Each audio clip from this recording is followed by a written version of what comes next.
There are many varieties of Spanish spoken throughout the world, which all share the same common core, but also have some of their own features.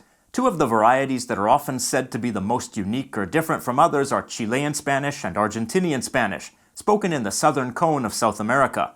I've already covered Chilean Spanish in a video I made last year, so in today's video we're talking about Argentinian Spanish.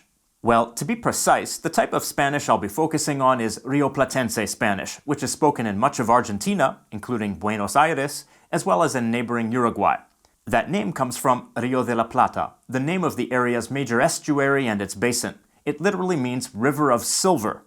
The original inhabitants of the area were indigenous people who spoke languages such as Quechua, Guarani, and Mapuche. So after Spanish settlers began arriving in the 16th century, the variety of Spanish that developed there was influenced by those languages. Some indigenous words are still used in Rioplatense. For example, the word tambo, which refers to a dairy farm. This word comes from Quechua. The word yuyo, which means weed, also comes from Quechua. This word meaning a type of rodent. laucha. This word comes from the Mapuche language. It's used in Argentina, Uruguay, and Chile, but in Argentina it also has the meaning of a skinny, unathletic person. The word chabón, meaning dude or guy, comes from the word charabón, which is of Guarani origin and means a young rhea, a type of bird. And there are numerous other words of indigenous origin, some of them appearing mainly in Rioplatense, and others appearing in several other varieties of Latin American Spanish as well. We'll talk more about the historical influences on Rioplatense in a minute, but first I'd like to tell you a little bit more about our sponsor, Baselang. Baselang is an online school where you can take unlimited one-on-one Spanish lessons whenever you want at almost any time of the day for one fixed monthly membership fee. How is that possible? Well, the basic idea is that they have lots of teachers and a free booking system, so you can schedule lessons with the teachers that are available at the times that are convenient for you. So you don't have a fixed schedule with the same teacher every time, but if you prefer a certain teacher, you can schedule lessons with them again. You can always choose between a prepared lesson and a conversational lesson. I think the main benefit lies in the conversational lessons, because you can study the rudiments of a language by yourself. The real learning comes when you apply those basics while speaking your target language. So you can get unlimited speaking practice for one fixed monthly fee. How much is it? It's $149 per month. That may sound expensive to some of you, but the per lesson cost is very low if you take lots of lessons. If you're excited to improve your Spanish rapidly and you take 5 lessons a week, that's $745 per lesson. 10 lessons a week, less than $375 per lesson. The prices are incredible if you take lots of lessons. And if you don't, well, then you're not taking full advantage of a great opportunity. If you'd like to try it out and see if you're motivated enough to take advantage of that system, you can try it for 1 week for just $1. Use my link in the description along with my coupon code Langfocus for a special discount if you stay past the first week. And now back to the history of Spanish in Rio de la Plata. The Spanish incorporated this area into the Viceroyalty of Peru, then later the Viceroyalty of Rio de la Plata. But in the 19th century, the Viceroyalty broke up into a number of independent countries, including Argentina and Uruguay. Towards the end of that century, large-scale migration from Europe began, in particular from northern Italy, and from southern Italy in the first half of the 20th century. These immigrants had a significant impact on the way Spanish is spoken in Argentina and Uruguay. It's often said that Rioplatense Spanish was influenced by Italian, but it's more accurate to say that it was influenced by languages of Italy, because immigrants arrived from various parts of the country, speaking their own regional languages, like Lombard, a language of northern Italy, and Napolitano, a language of southern Italy. The influence of the languages of Italy remains in the intonation of Rioplatense Spanish, which some describe as sing-songy. Not a very technical description, I know. Rather than trying to describe it, let's just listen to an example. First we'll hear a sample of a speaker from Spain, then a sample of a speaker from Argentina. Yo soy originario de Madrid, capital de España, aunque mi madre nació en Coruña, en Galicia. En Madrid se puede encontrar, entre otras 1000 cosas, el Museo del Prado, una de las mejores pinacotecas del mundo, y mucha cultura de nuestro país e internacional. La ciudad es muy diversa, con arquitectura de varias épocas e influencias, como el Madrid y los Austrias, o edificios con arquitectura francesa, como el Palacio Real. Bueno, yo soy de Buenos Aires, soy del barrio de Flores. Es un barrio que está más o menos ubicado en el centro geográfico de la ciudad, pero no en el centro comercial. Estaré más o menos a media hora en subte del centro. Después los mejores barrios de Buenos Aires, para mí me parecen Palermo, Recoleta, que está el cementerio, hay muchas cosas para ver. Y dentro del centro de la ciudad también, toda la que sea San Telmo y toda esa zona me encanta. Italian influence is also evident in Rioplatense slang called Lunfardo, a name which comes from Lombardo, meaning from the Lombard region of Italy, where most of the first wave of Italian immigrants came from.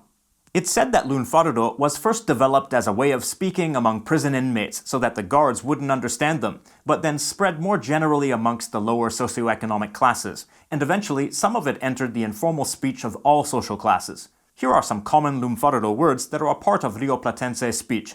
Che, This is a greeting, meaning something like hey or what's up, and can be used to grab someone's attention.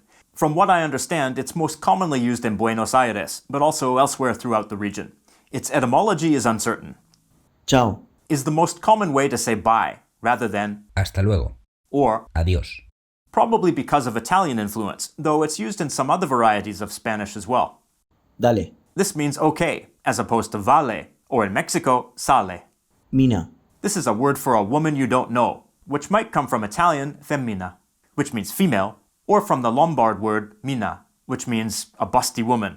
From what I understand, it's not very polite, but it's also not overtly insulting. Maybe it's something like chick in English, a word I used to hear a lot when I was a kid. pibe, piba, Like chico and chica in general Spanish, meaning guy or gal in English. These come from Italian pivello, which means novice or rookie, facha, from the Italian word for face, faccia, guita, meaning money. I'm not sure about the origin of this one.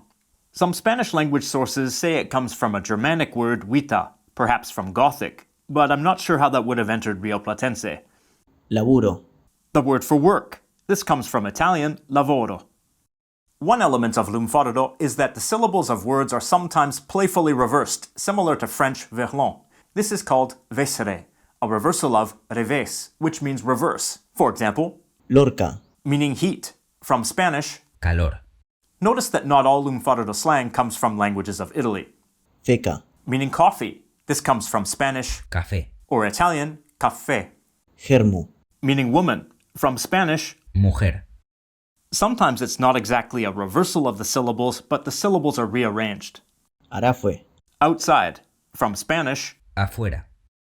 atroden, Inside, from Spanish. Adentro. sopermi, Excuse me, from Spanish. Permiso. Now, what use would slang be without some crude vocabulary? forro, This means something like asshole, prick, or douche. In other words, a person who's not very nice or who has terrible behavior. boludo, boluda, Originally, this meant a person with big testicles, whether male or female. Originally, it was an insult, but now it's used like bro or dude. And derived from that, there's the word, boludear, which is a verb meaning something like to sit around or hang around. Of course, there's also Rioplatense vocabulary that isn't really slang. To say good morning, Rioplatense speakers say buen día, instead of buenos dias. This is sometimes true in other varieties of Spanish, but less commonly. In general, Spanish Buenos días. usually means good morning, while buen dia means have a nice day. The word for refrigerator is, heladera, as opposed to, Frigorífico. used in Spain, and, Refrigerador. or, Refrigeradora. used in other parts of Latin America. The word for swimming pool, as well as sink, is, pileta, this comes from pila, meaning wash basin, plus the suffix eta, which forms diminutives or other related nouns. The word for t-shirt is, remera, instead of the word. Camiseta. This comes from the word remo, which means paddle, but can also be used informally to mean an arm or a leg. And a t-shirt is a shirt that doesn't cover your arms, so... Some Rioplatense vocabulary isn't exclusive to Argentina and Uruguay, but is found in certain other Latin American countries as well. frutilla, The word for strawberry, as opposed to Fresa. in most varieties of Spanish. This word is used in the Rioplatense of Argentina and Uruguay and some related dialects in Paraguay, Bolivia, and Chile. It's a diminutive of the word Fruta. meaning fruit. But hold on a second, let's hear that word again. frutilla, Why is there a sh sound here? In Rioplatense, the sound represented by LL is pronounced sh, rather than the typical y or dy pronunciations. frutilla, Calle. Meaning street sounds like, calle, and there's its vesre equivalent, checa, pollo, meaning chicken, sounds like, pollo. Ella llegó a la oficina a tiempo. she got to the office on time. As in most varieties of Spanish, the letter Y is pronounced the same as the double L. The word for I. Yo me llamo Paul. My name is Paul.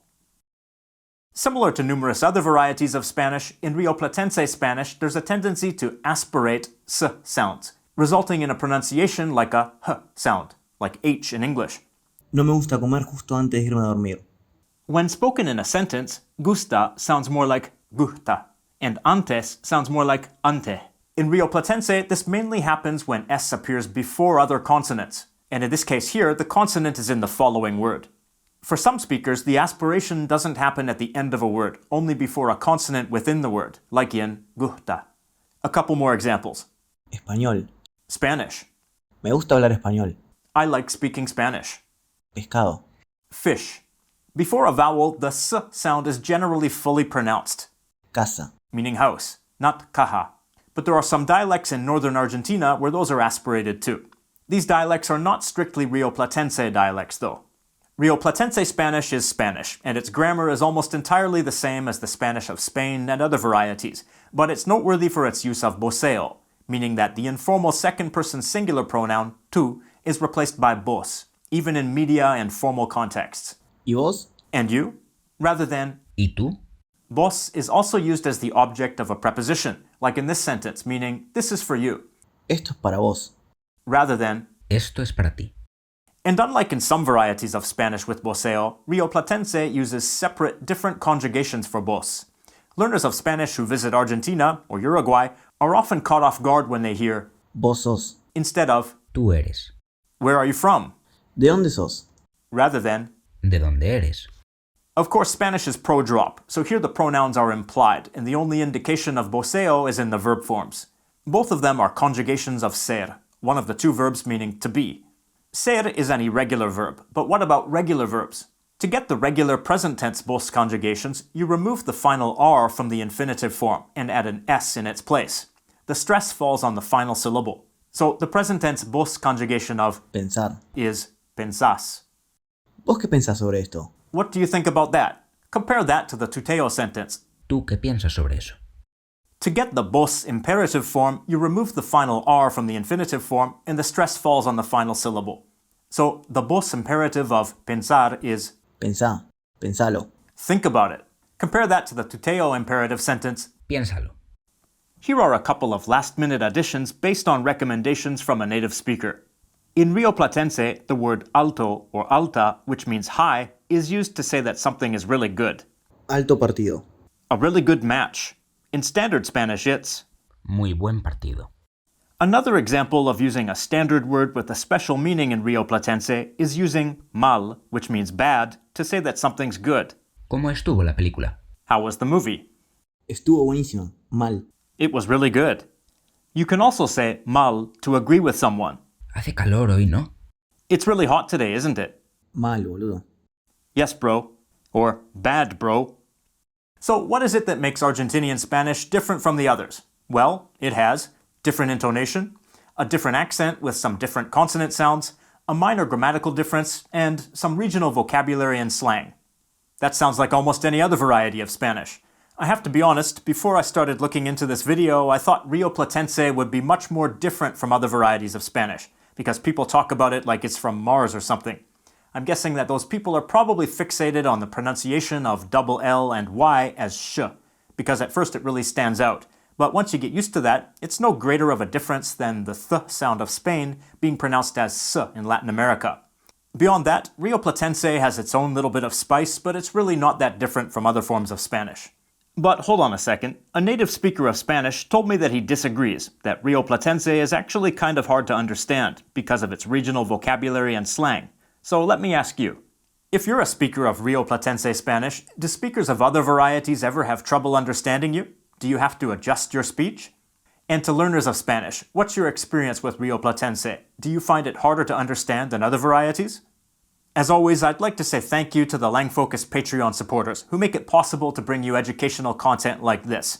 The people whose names you see right here on the screen are the top tier Patreon supporters, so let's give them all a round of applause. If you're interested in Spanish, then check out my playlist of videos about the Spanish language. There are videos about other varieties of Spanish, comparisons of Spanish with other languages, and even a video about a Spanish-based Creole language. Check it out.